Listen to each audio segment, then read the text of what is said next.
मित्रों नमस्कार, स्वागत है आपका YouTube channel doctor Pawan Jaiswal में। अंतरिम बजट सन 2019 आ चुका है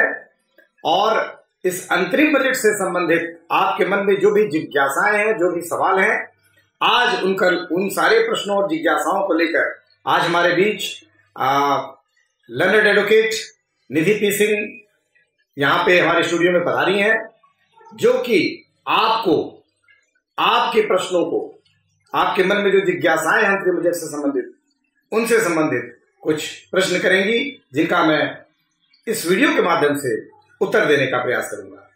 आइए देखते हैं इस वीडियो में ये पूरी पर चर्चा।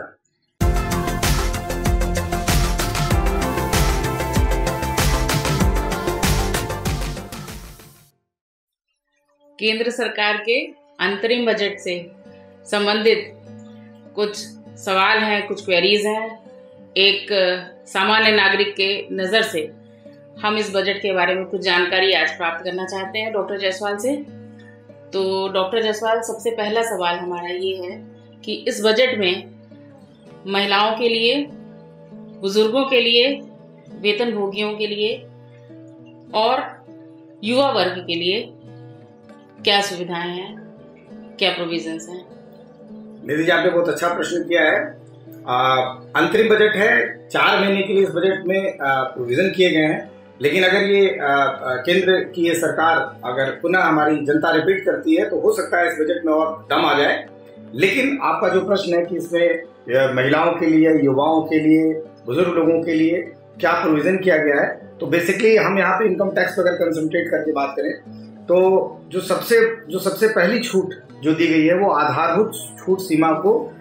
जो है बिना बढ़ाए करदाताओं को लगभग 12,500 रुपए की कर से छूट का, कर से राहत का एक प्रोविजन किया गया है। सेक्शन 87A है निधि जी, जिसमें ये बताया गया है कि अगर आपकी कुल आमदनी 5 लाख रुपए तक अगर है, आ जाती है, तो 5 लाख रुपए तक की आमदनी पे जो कर बनता है वो पिछले बजट के हिसाब से या पिछले बिल के हिसाब से, फाइनेंस एक्ट के हिसाब से 2.5 लाख रुपए कर से छूट को अगर हटा दिया जाए तो 2.5 लाख से 5 लाख पे जो 5% टैक्स बनता है वो करीब 12,500 रुपए बनता है। तो वो 12,500 रुपए का टैक्स जो है अब सरकार ने माफ कर दिया है। तो जिनकी भी आमदनी, चाहे वो युवा हो, चाहे वो महिला हो, चाहे वो बुजुर्ग हो, वैसे तो बुजुर्गों के लिए पहले से ही जो अति वरिष्ठ नागरिक थे 5 लाख रुपए तक की कर की छूट सीमा ही थी उनकी, लेकिन फिर भी हम यहाँ पे बता दें इन सबके लिए 5 लाख रुपए तक की आय पे अगर कर की गणना आती है तो वो आती है 12,500 रुपए। वो 12,500 रुपए तक आपकी कर से राहत दे दी गई है। अब यहाँ पे एक प्रश्न आ सकता है कि भाई मेरी आय 5 लाख रुपए से ज्यादा भी हो सकती है। तो अगर आपकी आय 5 लाख रुपए से ज्यादा है तो आप 80C, सेक्शन 80C में निवेश कर लीजिए, 80D में निवेश कर लीजिए, 80E में जो आपने बैंक का जो एजुकेशन लोन लिया उसका रिपेमेंट किया उसका फायदा ले लीजिए। तो सेक्शन 80C से लेके 80U तक की जो भी एलिजिबल छूट है आपके लिए, उस छूट का फायदा लेने के बाद कोशिश करिए कि आपकी आमदनी 5 लाख रुपए से कम आ जाए। एक दूसरा हाउसिंग लोन का रिपेमेंट का भी 2 लाख रुपए, वो भी आप यहाँ पे आप घटाते हैं तो आपकी अगर कुल आमदनी मिला के 5 लाख से कम हो जाती है तो आपको कर बिल्कुल नहीं देना पड़ेगा। तो इस बजट का सबसे बड़ा फीचर ये रहा कि 5 लाख रुपए से कम आमदनी वालों को टैक्स जो लग रहा है उससे सरकार राहत दे रही है, माफ कर दे रही है। सबसे बड़ा फीचर है। दूसरा फीचर ये दिया है जो सैलरीड है हमारे यहाँ या जो पेंशनर्स हैं, तो पिछले बजट में हमारी सरकार ने निधि जी एक मानक छूट, स्टैंडर्ड डिडक्शन दी थी सैलरीड और पेंशनर्स को, क्योंकि पेंशनर्स और ये जो सैलरीड वाले होते हैं इनको अपने जॉब को परफॉर्म करने के लिए कुछ खर्चे करने पड़ते हैं। तो उन खर्चों से राहत देने के लिए उन्हें स्टैंडर्ड डिडक्शन के माध्यम से छूट पहुंचाने का प्रयास किया गया है। पिछले बार तक, यानी कि पिछले फाइनेंस बिल में, जिसको बोल सकते हैं कि फाइनेंशियल ईयर 2017-18 के लिए ये मानक छूट 40,000 रुपए थी, जिसे इस बार बढ़ाकर 50,000 रुपए कर दिया गया। तो सिर्फ जो पेंशन भोगी हैं और जो वेतन भोगी हैं, सैलरीड और पेंशनर्स हैं, वो अपनी पेंशन टोटल ग्रॉस पेंशन से साल भर की या 100 ग्रॉस सैलरी से 50,000 रुपए सीधे ये भी घटा लेंगे। तो ये भी एक छूट दी गई है जिसका फायदा महिलाएं भी लेंगी, युवा वर्ग भी लेंगे, सभी लोग लेंगे। जी, रियल एस्टेट को प्रमोट करने के लिए क्या इस बजट में कुछ स्पेसिफिक प्रोविजंस किए गए हैं? ऐसा हमको लगता है मकान वगैरह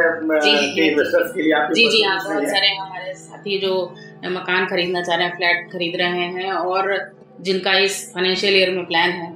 तो उनके लिए क्या कोई फैसिलिटी है? देखिए, गवर्नमेंट ने तो इस बार बजट के माध्यम से रियल एस्टेट में एक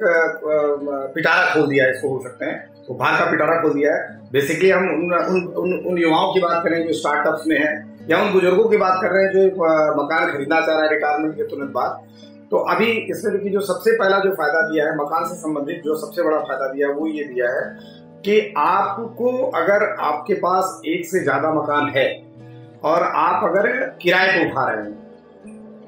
तो और किराया अगर आपका जो है 20,000 रुपए से कम है, तो जो किराएदार है वो टीडीएस नहीं करेगा। तो एक जो सबसे बड़ा बेनिफिट दिया है एक आम जनता को कि अगर हम अपना मकान, अपना पुश्तैनी मकान, या हमारे पास कोई ऐसा मकान है, नहीं हम कहीं और पहले काम करते थे जहाँ पर हमने मकान खरीदा था, अब हमारा ट्रांसफर हो गया है, हम दूसरी जगह रह रहे हैं, तो हमने वो मकान अगर किराए पे उठा दिया है, तो 20,000 रुपए तक अगर हमारा किराया मिल रहा है तो उस पर टीडीएस का चक्कर नहीं रहता। जैसा कि आप जानती हैं, जो किराएदार होते हैं वो टीडीएस तो करते हैं लेकिन जमा नहीं कर पाते हैं टाइम से, या टीडीएस के स्टेटमेंट नहीं फाइल कर पाते हैं, या नहीं करना चाहते हैं, तो ऐसे में उसकी क्रेडिट हमको नहीं मिल पाती है, मतलब लैंडलॉर्ड को नहीं मिल पाती है। और इस लिमिट को इसीलिए रेज कर दिया गया। पहले वो 1,80,000 रुपए की लिमिट थी, अब इसको बढ़ा के सालाना 2,40,000 रुपए कर दिया। अर्थात 20,000 रुपए तक अगर आप मकान मालिक हैं तो किराया अगर पाएंगे तो उस पर किराएदार टीडीएस नहीं करेगा, और अगर आप किराएदार हैं और मकान मालिक से आपने 20,000 रुपए तक अगर कोई मकान पर मंथ पे किराए पे लिया है तो आपको कोई टीडीएस नहीं करना, वाला आपको टैन नंबर लेने से छुटकारा है। तो ये बजट की बहुत बड़ी खूबसूरती है कि किराएदारों को, टेनेंट्स को, जो छोटे किराए दे रहे हैं या एक मध्यम स्तर का किराया दे रहे हैं, उनको टैन नंबर लेने से छुटकारा मिल गया है। एक तो ये हो गया। दूसरा जो सबसे बड़ा फायदा दिया गया है वो ये दिया गया है, रियलिटी सेक्टर आप जानती हैं, जीएसटी के आने से, रेरा के आने से, फिर इधर डिमोनेटाइजेशन हुआ,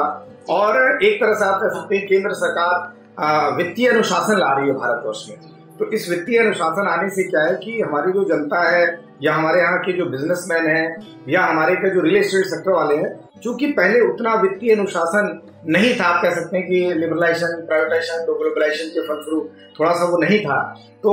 उसमें लोग अपने मन से थोड़ा सा कार्य करते थे। लेकिन अब बैंकिंग प्रणाली शुरू हो गई है, आयकर को थोड़ा सा, जीएसटी को थोड़ा सा वो टफ कर दिया गया, तो ऐसे में रियलिटी सेक्टर थोड़ा सा डाउन हो गया था।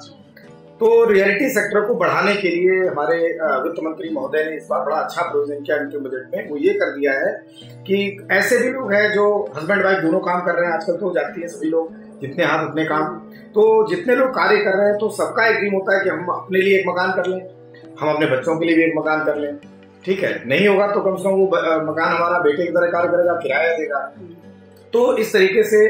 अभी ये प्रोविजन ये था कि अगर हम कोई मकान या कोई पुश्तैनी जमीन जायदाद या कुछ भी बेचते हैं रिहायशी, और दूसरे रिहायशी मकान में अगर हम कैपिटल गेन की रकम को इन्वेस्ट कर देते हैं तो कोई टैक्स नहीं देना पड़ता है। इनकम टैक्स एक्ट की धारा 54 है जिसमें छूट मिल जाती थी। अब ये जो लिमिट थी वो केवल एक मकान के लिए थी कि आप सिर्फ एक मकान में इन्वेस्ट कर सकते हैं, एक से अधिक मकान में इन्वेस्ट नहीं कर सकते हैं।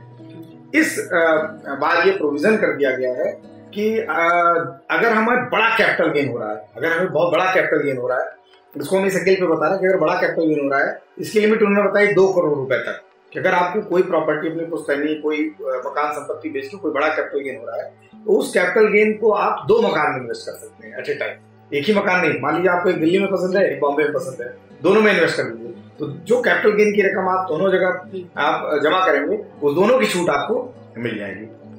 अब देखिए कितना कॉन्सिक्वेंशियल बजट में प्रोविजन किया गया है कि अगर हम 2 मकान एक साथ खरीद रहे हैं, रेजिडेंशियल मकान खरीद रहे हैं, और दोनों की छूट तो हमें मिल गई कैपिटल गेन में, तो एक साथ इकोनॉमी में बूस्ट आया। हमने 2 मकान खरीदा, 2 मकान पे हमने हाउस टैक्स देना शुरू कर देंगे, 2 मकान का हमने रजिस्ट्रेशन कराया, उसका पंजीकरण शुल्क हम देंगे, सारी चीजें। अब जब 2 मकान हो गए तो साथ में देखिए एक रूल ये भी था कि जिसके पास मकान है एक या एक से ज्यादा, तो रेजिडेंशियल जिसको वो चुन लेता था, उसकी वैल्यू हो जाती थी, एनुअल वैल्यू नील मानी जाती थी। क्योंकि इनकम टैक्स में नोशनल रेंट पे टैक्स लगता है, मानी गई आय पे भी टैक्स लगता है, तो एक से अधिक मकान रखने पे कोई एक मकान आप चुन लीजिए जिसपे कि आपकी इनकम नील होती थी, बाकी अगर आपने किराए पे उठा हुआ है तब तो किराए पे टैक्स देना पड़ेगा, और अगर आप किराए पे नहीं उठाए, लेट आउट नहीं किए हैं, तो भी नोशनल रेंट पे टैक्स देना पड़ता था। उस प्रोविजन को भी गवर्नमेंट ने इस बार थोड़ा सा रिलैक्स कर दिया है। उन्होंने कहा कि एक से अधिक मकान यानी कि 2 मकान के भी अगर हैं तो उसमें हम नोशनल रेंट 2 मकान, एक सेल्फ ऑक्यूपाइड एक कोई और, 2 मकान जो रेजिडेंशियल है आपके पर्पजेस के, तो 2 मकानों का नोशनल रेंट पे कोई टैक्स आपको नहीं देना पड़ेगा। ये एक बहुत बड़ा जो है बूस्टअप है। अब अगर रियल एस्टेट ओनर्स के एंगल पे देखा जाए तो उनको कुछ बेनिफिट्स मिले हैं, जाहिर सी बात है इस सेक्शन का बेनिफिट उन्हीं को मिलेगा। और स्टार्टअप्स जो हैं इनको प्रमोट करने के लिए कुछ क्या फैसिलिटी है? देखिए, अगर पूरा बजट को अगर अंतरिम बजट को पूरा समग्र रूप से अगर देखा जाए तो स्टार्टअप्स को गवर्नमेंट ने कई जगह प्रमोट किया है। अलग अलग अगर हम कस्टम्स की बात करें, जीएसटी की बात करें, जीएसटी तो चूंकि हालांकि अगर इसका अंतरिम बजट का पार्ट नहीं है, लेकिन फिर भी इसके पहले जो जीएसटी में मीटिंग हो चुकी थी, जो जीएसटी की मीटिंग हुई थी, उसमें काफ़ी स्टार्टअप्स को काफ़ी रिलैक्सेशन दिया गया है, जिसमें कि थ्रेशोल्ड लिमिट बढ़ा दी गई है जीएसटी रिटर्न की, और जीएसटी पे करने की कॉम्पोजिशन स्कीम की थ्रेशोल्ड लिमिट बढ़ा दी गई है, उसमें काफ़ी डबल कर दिया गया है, 20 लाख रुपए से 40 लाख रुपए, 50 लाख रुपए, 1.5 करोड़, इस तरीके से करके कई जगह छूट दी गई है। स्टार्टअप को बेसिकली फायदा जीएसटी के माध्यम से गवर्नमेंट ने बहुत ज़्यादा दिया है। इनकम टैक्स में स्टार्टअप्स को फायदा देने का प्रयास किया गया है। और अगर हम रियल्टी सेक्टर की बात करें तो रियल्टी सेक्टर में ये दिया गया है कि ऐसे रियल्टी सेक्टर जो छोटी परियोजनाएं लेके आ रहे हैं, और अगर वो सन 2020 तक अपना रजिस्ट्रेशन करा के परियोजना को अंजाम देते हैं तो उन्हें 1 साल का और टैक्स हॉलिडे मिलेगा। ठीक इसी तरीके से स्टार्टअप्स के लिए सरकार ने ऑलरेडी कई प्रोविजन किए हुए हैं। और जैसे प्रोफेशनल्स में स्टार्टअप्स हैं तो उसमें ये बोला है कि 50 लाख रुपए तक अगर आपकी टोटल आमदनी है तो सेक्शन 44A में आप जाके आप आधी इनकम अपनी डिक्लेयर करिए और आधे पे आप टैक्स दे दीजिए। ठीक है, बाकी आपको न बुक्स ऑफ अकाउंट रखने की जरूरत है, ना ऑडिट कराने की जरूरत है। ठीक इसी प्रकार स्टार्टअप्स के लिए सेक्शन 44A में ही प्रोविजन किया गया है कि आप अगर व्यापार करते हैं, गुड्स और सर्विसेज की डीलिंग करते हैं, तो 2 करोड़ रुपए तक का अगर आपका व्यापार है और 8% आप अगर मुनाफा अपना डिक्लेयर कर देते हैं उस पर आप टैक्स दे देते हैं, तो आपको न बुक्स ऑफ अकाउंट मेंटेन करने की जरूरत है, ना कैश बुक लेजर मेंटेन करना, ना ऑडिट कराना है। और अगर आप बैंकिंग माध्यमों से ही पूरा व्यापार करते हैं तो मात्र 6% ही आपको डिक्लेयर करना है। तो हमको लग रहा है कि इसमें इस बजट में हम लोगों को भी काफ़ी ध्यान में रखा गया है। और डॉक्टर जायसवाल से इतनी अच्छी जानकारी के लिए बहुत बहुत धन्यवाद।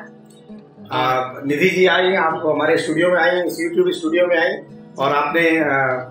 जो जानकारी साझा की है, जाहिर सी बात है कि जानकारी जो है हमारे लाखों जो सब्सक्राइबर हैं वहां तक पहुंचेगी। और मैंने प्रयास किया है कि अब मैं मीटअप किया करूंगा, और अब जब भी हमारे कोई ऐसे सब्सक्राइबर जो हमारे साथ मीट करना चाहेंगे तो उनके साथ हम इस तरीके से शूटिंग का अरेंजमेंट करेंगे। इसकी शुरुआत है, और मैं अपने सब्सक्राइबर्स को ये ऑफर देना चाहता हूँ, या मैं अपने सब्सक्राइबर्स को ये मैं ऑफर दे रहा हूँ, यदि आप हमारे साथ स्टूडियो में प्रश्न को शेयर करना चाहते हैं तो आइए हमसे संपर्क करिए। हमारे ईमेल आईडी पे, हमारे मेल बॉक्स पे आके संपर्क करिए, हम अवश्य आपका वेलकम करेंगे। और आपके जो प्रश्न हैं वो हमें करीब 3 से 4 प्रश्न हमें मिलने चाहिए, और हमारी जो एक जो एक्सपर्ट्स की जो एक ग्रुप है वो डिसाइड करेगा। अगर वो प्रश्न ऐसे होंगे जो प्रश्न कॉमन हमारे सारे सब्सक्राइबर्स के लिए अच्छे होंगे तो हम अवश्य आपको कॉल करने का, अपने स्टूडियो में बुलाने का प्रयास करेंगे। आशा ही नहीं, पूर्ण विश्वास है कि अंतरिम बजट से संबंधित आपको ये वीडियो बहुत अच्छा लगा होगा। तो मैं एडवोकेट निधि पी सिंह के साथ आप सभी के साथ विदा लेता हूँ। धन्यवाद, नमस्कार।